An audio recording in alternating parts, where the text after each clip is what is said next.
And I think the most important thing in the whole tax cut in terms of pure economics, and I think one of the reasons that my first, we had the most successful economy in history during my first term, and I think this is going to blow it away. So far it is, and I think this is going to blow it away.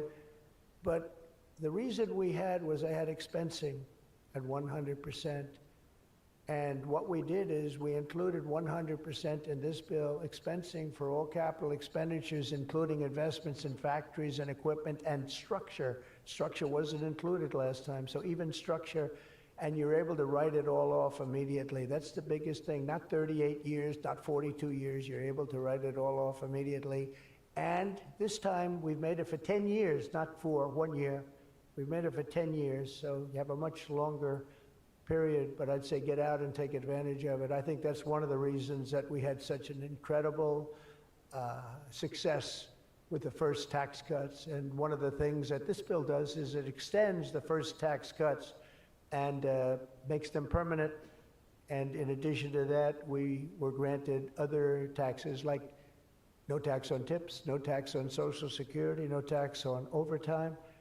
A lot of great things. One of the things that I mentioned, not so pertinent here, but if you're in the automobile business, it's pertinent. I said, why is it that people like us always are looking for expenses and deductions, and people that buy automobiles that really have to go out and borrow money to buy a car, why aren't they allowed to deduct the interest on their loan to buy a car from their income tax? And we got it approved. We got it approved. And that is such a big thing. And I think that's going to be such a big thing for the automobile industry. We're going to be making more cars.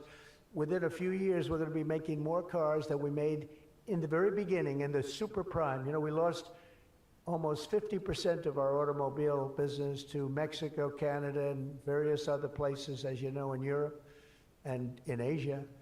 And now we're getting it back. We're getting it back in record numbers, and I think we're going to be topping any amount. In a few years, we'll be making more automobiles than we've ever made in the history of our country, including what I call prime time.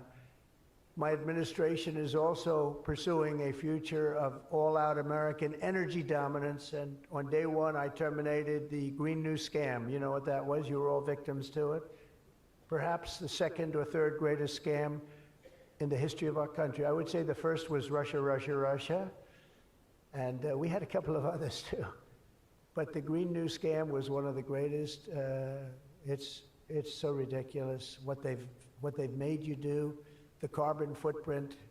They talked about the carbon footprint, and then Obama hops onto a 747 Air Force One and flies to Hawaii to play a round of golf and comes back. What about the carbon footprint?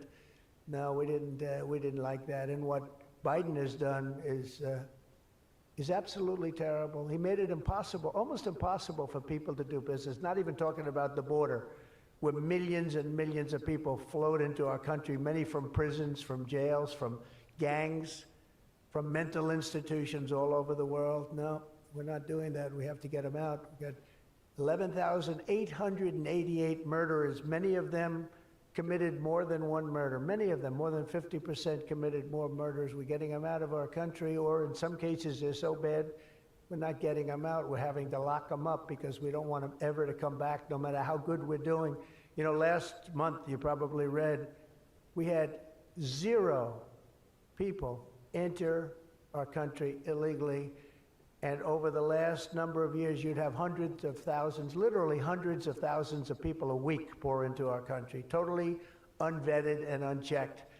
And what the hell were they thinking? What they've done to our country is so sad, and we can never forget it. But we're unleashing all forms of energy, including natural gas, oil, and clean, beautiful coal. I instructed my people, in the form of Chris and Doug in particular, you are not allowed to say the word coal without saying clean, beautiful in front of it. You can only say clean, beautiful coal. It's a little embarrassing because we had somebody making a speech the other day, right? And he mentioned the word coal about 30 times because that was the subject. And he kept going clean, beautiful. I wanted to say, okay, just take it easy. You could just, got a little bit crazy, right, Doug? But it's, China's using it. They're building now 57 big power plants, all fueled by coal. And we have to compete, we have to win, and we're going to have clean, beautiful coal, but we have more coal than any. We have more anything in terms of energy than anybody, oil and gas. We also have more coal. In May, I also signed an executive order to rapidly begin construction of safe, reliable nuclear reactors. That's a big thing now.